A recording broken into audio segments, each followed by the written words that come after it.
ನಮಸ್ಕಾರ. SS ಕನ್ನಡ ವ್ಲಾಗ್ಸ್ಗೆ ಸ್ವಾಗತ. ನಾವಿವತ್ತು ಬಂದಿರೋಂಥ ಜಾಗ ಬಂದು ದೇವನಹಳ್ಳಿಯ ಕೋಟೆ. ಬೆಂಗಳೂರಿನಲ್ಲಿ ಕೋಟೆಗಳು ಅಂತ ಬಂದರೆ ಒಂದು 4 ರಿಂದ 5 ಕೋಟೆಗಳಿದ್ದಾವೆ. ಅದರಲ್ಲಿ ನಾವಿವತ್ತು ಬಂದಿರೋಂಥ ಕೋಟೆ ಬಂದು ದೇವನಹಳ್ಳಿಯ ಕೋಟೆ.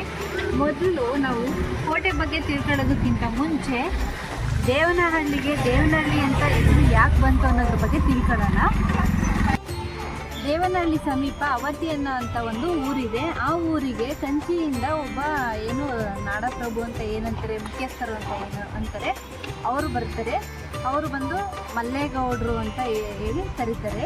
ಅವರು ಬಂದು ಈ ಪ್ರಾಂತ್ಯದ ಮುಖ್ಯಸ್ಥರು ಏನಿರ್ತಾರೆ ಅವ್ರ ಹತ್ರ ಇಲ್ಲಿ ಒಂದು ಕೋಟೆಯನ್ನು ಕಟ್ತೀವಿ ಅಂತ ಹೇಳ್ಬಿಟ್ಟು ಕೇಳ್ತಾರೆ. ಈ ಪ್ರಾಂತ್ಯದ ಮುಖ್ಯಸ್ಥರು ಬಂದು ದೇವೇಗೌಡ ಅಂತ ಇರುತ್ತೆ ಅವರ ಹೆಸರು. ಅವ್ರ ಹತ್ರ ಈ ಥರ ನಾನು ಈ ಪ್ರಾಂತ್ಯದಲ್ಲಿ ಒಂದು ಕೋಟೆಯನ್ನು ಕಟ್ಟಬೇಕು ಅಂತ ಇದ್ದೀನಿ ಅಂತ ಹೇಳ್ತಾರೆ. ಆವಾಗ ಅವರು ಆಯಿತು ಅಂತಾರೆ. ಈ ಕೋಟೆಯನ್ನು ನಾನು ಹೆಂಗೆ ಕಟ್ತೀನಿ ಅಥವಾ ಇಲ್ಲಿ ಒಂದು ಊರನ್ನು ನಾನು ಮಾಡ್ತೀನಿ, ನಿರ್ಮಾಣ ಮಾಡ್ತೀನಿ, ಅದಕ್ಕೆ ನಾನು ನಿಮ್ಮ ಹೆಸರನ್ನೇ ಇಡ್ತೀನಿ ಅಂತ ಹೇಳಿದಾಗ ಈ ಪ್ರಾಂತ್ಯದ ಮುಖ್ಯಸ್ಥರಾದಂಥ ದೇವೇಗೌಡರನ್ನವರು ಆಯಿತು ಅಂತ ಹೇಳ್ಬಿಟ್ಟು ತಮ್ಮ ಒಪ್ಪಿಗೆಯನ್ನು ಸೂಚಿಸ್ತಾರೆ. ಆವಾಗ ಅವರು ಈ ಪ್ರಾಂತ್ಯಕ್ಕೆ ದೇವನಹಳ್ಳಿ ಅನ್ನೋ ಹೆಸರನ್ನು ಇಡ್ತಾರೆ. ಈ ದೇವನಹಳ್ಳಿ ಅನ್ನೋ ಪ್ರಾಂತ್ಯದಲ್ಲಿ ಚೋಳರ ಕಾಲದಲ್ಲಿ ಮತ್ತು ರಾಷ್ಟ್ರಕೂಟರು ಸಹ ಆಳಿದ್ರು ಅನ್ನೋದಕ್ಕೆ ಕೆಲವೊಂದು ಕಡೆ ಶಾಸನಗಳು ಕೂಡ ಸಿಕ್ಕಿದೆ. ಮತ್ತು ಮೈಸೂರಿನ ವಿಜಯನಗರದವರು ಕೂಡ ಆಳ್ವಿಕೆ ಮಾಡಿದ್ರು ಅನ್ನೋದಕ್ಕೂ ಕೂಡ ಇಲ್ಲಿ ಕೆಲವೊಂದು ಶಾಸನಗಳು ಸಿಕ್ಕಿದೆ. ಎಲ್ಲಪ್ಪ ಅಂದರೆ ಗಂಗಾವರ ಮತ್ತು ಕಮ್ಮಸಂದ್ರ ಅನ್ನೋವಂಥ ಜಾಗದಲ್ಲಿ ಕೆಲವೊಂದು ಶಾಸನಗಳು ಕೂಡ ಸಿಕ್ಕಿದೆ. ದೇವನಹಳ್ಳಿ ಕೋಟೆಯನ್ನು 1501ರಲ್ಲಿ ಮಲ್ಲಬೈರೇಗೌಡರು ಅನ್ನೋರು ನಿರ್ಮಿಸಿದರು. ಇದನ್ನು 18ನೇ ಶತಮಾನದ ಮಧ್ಯಭಾಗದವರೆಗೂ ಕೂಡ ಇದು ಮಲ್ಲಬೈರೇಗೌಡರು ಅಂತ ಇದ್ರಲ್ಲ ಅವರ ಆಳ್ವಿಕೆಯಲ್ಲೇ ಇತ್ತು. 1749ರಲ್ಲಿ ಆವಾಗಿನ ಕಾಲದ ಮೈಸೂರಿನ ದಳವಾಯಿಗಳಾದಂಥ ನಂಜರಾಜಯ್ಯ ಕೋಟೆ ಮೇಲೆ ದಾಳಿ ಮಾಡ್ತಾರೆ. ಈ ಇವರು ಮಣ್ಣಿನ ಕೋಟೆ ಏನು ಕಟ್ಟಿರ್ತಾರೆ ಅದ್ರ ಮೇಲೆ ದಾಳಿ ಮಾಡಿ ನಂತರ ಈ ಕೋಟೆ ಹೈದರಾಲಿ ಮತ್ತು ಟಿಪ್ಪು ಸುಲ್ತಾನರ ವಶಕ್ಕೆ ಬರುತ್ತೆ. ಹೈದರಾಲಿಯವರು ಈ ಕೋಟೆಯನ್ನು ವಶಪಡಿಸಿಕೊಂಡ ನಂತರ ಈ ಕೋಟೆಯನ್ನು ಅವರ ಆಡಳಿತದಲ್ಲೇ ಇತ್ತು ಅಂತ ಹೇಳ್ತಾರೆ.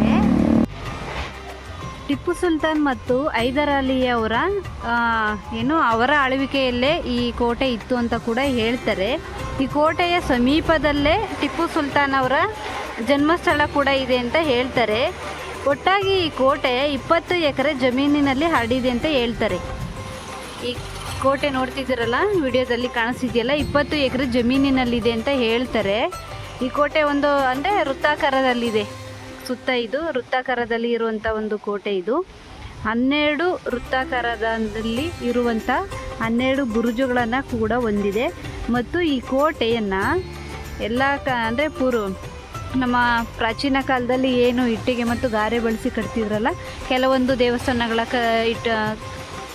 ದೇವಸ್ಥಾನ ಮತ್ತು ಕೆಲವೊಂದು ಕಟ್ಟಡಗಳನ್ನು ಅವರು ಕಲ್ಲು ಮತ್ತು ಗಾರೆಗಳಿಂದ, ಇಟ್ಟಿಗೆ ಮತ್ತು ಗಾರೆಗಳಿಂದ ಕೂಡ ನಿರ್ಮಿಸಿದರು. ಅದೇ ರೀತಿ ಈ ಕೋಟೆಯನ್ನು ಕೂಡ ಇಟ್ಟಿಗೆ ಮತ್ತು ಗಾರೆಗಳಿಂದ ನಿರ್ಮಿಸಿದ್ದಾರೆ. ಈ ದೇವಸ್ಥಾನದ ಈ ಕೋಟೆಯ ಒಳಗಡೆ ನಮಗೆ ಇಲ್ಲಿ ಕೆಲವೊಂದು ದೇವಸ್ಥಾನಗಳು ಕೂಡ ಇದೆ. ವೇಣುಗೋಪಾಲ ಸ್ವಾಮಿ ದೇವಸ್ಥಾನ, ಸಿದ್ಧಲಿಂಗೇಶ್ವರ ಸ್ವಾಮಿ ದೇವಸ್ಥಾನ, ಚಂದ್ರಮೌಳೇಶ್ವರ ಸ್ವಾಮಿ ದೇವಸ್ಥಾನ, ನಂಜುಂಡೇಶ್ವರ ಸ್ವಾಮಿ ದೇವಸ್ಥಾನ, ಹಾಗೆ ಇನ್ನೊಂದೆರಡು ಕೆಲವು ದೇವಸ್ಥಾನಗಳು ಕೂಡ ಈ ಕೋಟೆಯ ಒಳಗಡೆ ಇದೆ. ಬನ್ನಿ ಕೋಟೆಯ ಮೇಲೆ ಹತ್ತಿ ನೋಡೋಣ, ಬೇರೆ ಯಾವುದಾದ್ರೂ ಕುತೂಹಲಕಾರಿ ನಮಗೆ ವಿಷಯಗಳು ಇಲ್ಲಿ ಸಿಗುತ್ತೇನೋ ಅನ್ನೋದನ್ನು ನೋಡೋಣ. ಈ ಕೋಟೆಯಲ್ಲಿ 2 ಹಂತಗಳನ್ನ ನೀವು ನೋಡ್ಬೋದು. ಈಗ ನೋಡ್ತಿದ್ದೀರಲ್ಲ ನೀವು, ದೂರದಿಂದ ತೋರಿಸ್ತೀನಿ. ಇದು ಒಂದು ಹಂತ ಮತ್ತು ಇದು ಒಂದು ಹಂತ. 10 ರಿಂದ 12 ಅಡಿ ಗ್ಯಾಪ್ ಇದೆ. ಇದು ಒಂದು ಸ್ಟೆಪ್ ಮಾಡಿದ್ದಾರೆ ಹಂತವಾಗಿ, ಮತ್ತು ಇದೊಂದು ಹಂತವಾಗಿ ಕಟ್ಟಿದ್ದಾರೆ. ಇದು ಬಂದು ಕೋಟೆಯ ಎಡಭಾಗದಲ್ಲಿ. ಅದೇ ಥರ ನೀವು ಕೋಟೆಯ ಬಲಭಾಗದಲ್ಲಿ ನೋಡೋಕ್ರೆ ಒಂದೇ ಹಂತ ಇದೆ, ಅಲ್ಲಿ 2 ಹಂತ ಕಟ್ಟಿಲ್ಲ. ಆಯಿತಾ, 12 ಬುರುಜುಗಳಿದು ಅಂತ ಹೇಳ್ತೀವಿ ಅಲ್ವಾ. ನೋಡಿ ಇಲ್ಲಿ ಒಂದು ಸ್ವಲ್ಪ ಉಳ್ಕೊಂಡಿದೆ. ಈ ಬುರುಜಿಗೆ ನಾವೀಗ ಬರ್ತಾ ಇದ್ದೀವಿ. ಇಲ್ಲಿ ಏನು ಮಾಡ್ತಾಯಿದ್ರು ಅಂದರೆ ಶತ್ರುಗಳ ವೀಕ್ಷಣೆ ಮಾಡೋದಕ್ಕೆ.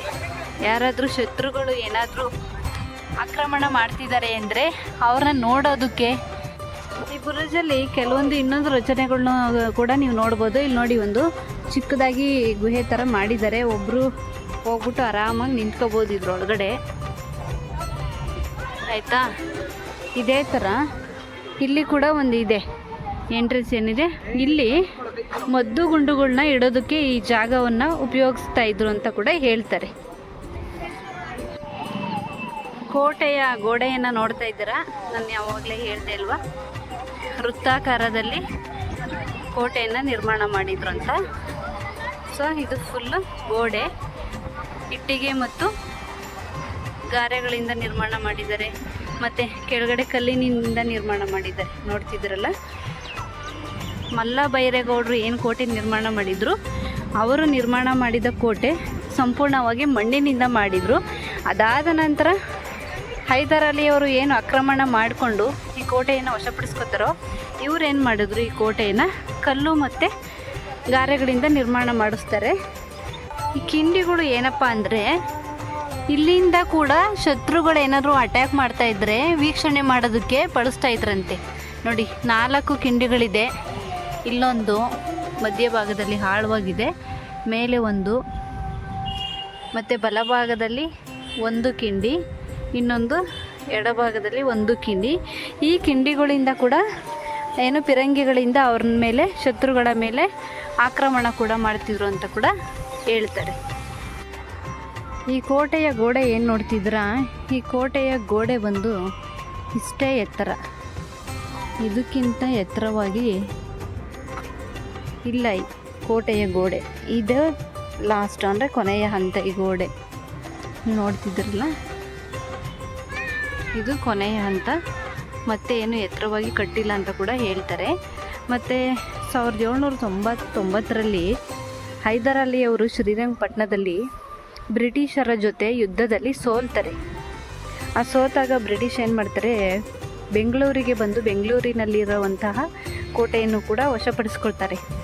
ಇದನ್ನು ತಿಳಿದಂತಹ ಇಲ್ಲಿನ ಸೈನಿಕರು ಕೂಡ ಬ್ರಿಟಿಷರು ಏನು ಬೆಂಗಳೂರಿನ ಕೋಟೆಯನ್ನು ವಶಪಡಿಸ್ಕೊಂಡ್ರು ಅಂತ ಹೇಳ್ಬಿಟ್ಟು ಗೊತ್ತಾಗೋದು ಕೂಡಲೇ ಇಲ್ಲಿನ ಸೈನಿಕರು ಏನು ಮಾಡ್ತಾರೆ, ಇಲ್ಲಿಂದ ಹೊರಟೋಗ್ತಾರೆ. ಆ ಕ್ಷಣವೇ ಅವರು ಕೂಡ ಇಲ್ಲಿರುವಂಥ ಎಲ್ಲ ಸೈನಿಕರು, ಹೈದರ್ ಅಲಿಯ ಏನು ಸೈನಿಕರು ಇರ್ತಾರೆ, ಸೈನಿಕ ಪಡೆ ಇರುತ್ತೆ, ಅವರು ಕೂಡ ಇಲ್ಲಿಂದ ಭಯದಿಂದ ಹೊರಟೋಗ್ತಾರೆ ಅಂತ ಕೂಡ ಹೇಳ್ತಾರೆ. ಈ ಕೋಟೆಯ ಉದ್ದ ಬಂದು 300 ಮೀಟರ್ ಅಂತ ಹೇಳ್ತಾರೆ. ಮತ್ತು ಗೋಡೆಯಲ್ಲಿ ಇರುವಂಥ ಕಲ್ಲುಗಳ ಮಧ್ಯೆ ಹುಲ್ಲೆಲ್ಲ ಬೆಳೀತಾ ಇದೆ. ಈ ಥರ ಹುಲ್ಲೆಲ್ಲ ಬೆಳೆದ್ರೆ ಗೋಡೆ ಗಟ್ಟಿ ಆಗೋದಿಲ್ಲ. ಮತ್ತು ಇನ್ನೊಂದು ನಾನು ಏನು ಕೇಳ್ಕೊತೀನಿ ಇಲ್ಲಿ ಬರುವಂಥ ಸಾರ್ವಜನಿಕರಲ್ಲಿ ಅಂದರೆ, ನಮ್ಮ ಪುರಾತನ ದೇವಾಲಯಗಳು ಅಥವಾ ಯಾವುದೇ ಒಂದು ಕಟ್ಟಡಗಳು ಏನಿದೆ ಅವನ್ನ ಉಳಿಸಿಕೊಳ್ಳುವಂಥ ಜವಾಬ್ದಾರಿ ಬರೀ ನಮ್ಮ ಪುರಾತತ್ವ ಇಲಾಖೆದು ಮಾತ್ರ ಅಲ್ಲ, ನಾವು ಬರುವಂಥ ಸಾರ್ವಜನಿಕರದ್ದು ಕೂಡ ಆಗಿರುತ್ತೆ. ಸೊ ನಾನು ಅವರಲ್ಲಿ ಏನು ಕೇಳ್ಕೊತೀನಿ ಅಂದರೆ, ಇಲ್ಲಿ ಬರುವಂಥ ಸಾರ್ವಜನಿಕರು ಬಂದು ನೋಡಿ ಇದ್ರ ಬಗ್ಗೆ ಇತಿಹಾಸ ತಿಳ್ಕೊಳ್ಳಿ. ಇದು ನಮ್ಮ ಮುಂದಿನ ಪೀಳಿಗೆಗೂ ನಾವು ಇದನ್ನು ಉಳಿಸ್ಬೇಕು. ಹಾಗಾಗಿ ಗೋಡೆ ಮೇಲೆ ಬರೆಯೋದೇ ಆಗಲಿ ಗೀಚೋದೇ ಆಗಲಿ ಮಾಡಬೇಡಿ ಅಂತ ಕೇಳ್ತೀನಿ. ನಿಮಗೆ ಕಾಣ್ತಾ ಇರೋದು ಕೋಟೆಯ ಹೆಬ್ಬಾಗಿಲು ಅಂದರೆ ದ್ವಾರ ಬಾಗಿಲು ಅಂತ ಏನಂತಾರಲ್ಲ ಅದು. ಇದನ್ನು ಕೂಡ ಗಾರೆಯಿಂದ ನಿರ್ಮಾಣ ಮಾಡಿದ್ದಾರೆ. ಆ ಕಡೆ ಈ ಕಡೆ ಒಂದು ಹೂವಿನ ಚಿತ್ರವನ್ನು ಕೆತ್ತನೆ ಮಾಡಿದ್ದಾರೆ. ಮತ್ತು ನಾವೀಗ ಒಳಗಡೆ ಬಂದರೆ ಈ ಥರ ಕಾಣುತ್ತೆ. ಇವಾಗೆಲ್ಲ ಹಾಳಾಗ್ಬಿಟ್ಟಿದೆ, ಮತ್ತು ಗಾಡಿಗಳೆಲ್ಲ ಓಡಾಡ್ತಾ ಇದೆ. ಹಾಗಾಗಿ ಸೌಂಡು ಅಷ್ಟು ನೀಟಾಗಿ ಕೇಳಲ್ಲ ಅನ್ಕೋತೀನಿ. ಇದೇನು ನೋಡ್ತಿದ್ದೀರಲ್ಲ ನೀವು, ಇಲ್ಲಿ ದ್ವಾರವನ್ನು ಕಾಯೋದಕ್ಕೆ ಸೈನಿಕರು ಇರ್ತಿದ್ರಲ್ಲ, ಅವ್ರುಗಳು ಇರೋದಕ್ಕೆ ಮಾಡ್ತಿದ್ದಂಥ ಜಾಗ ಅಂತ ಕೂಡ ಇದನ್ನು ಹೇಳ್ತಾರೆ. ಅವ್ರುಗಳು ಸೈನಿಕರು ದ್ವಾರ ಕಾಯ್ತಿದ್ರಲ್ಲ, ಅವ್ರುಗಳು ಉಳ್ಕೊಳ್ಳೋದಕ್ಕೆ ಅಂತ ಮಾಡ್ತಿದ್ದ ಇದು ಒಂದು ಕಂದಕಗಳು ಅಂತ ಕೂಡ.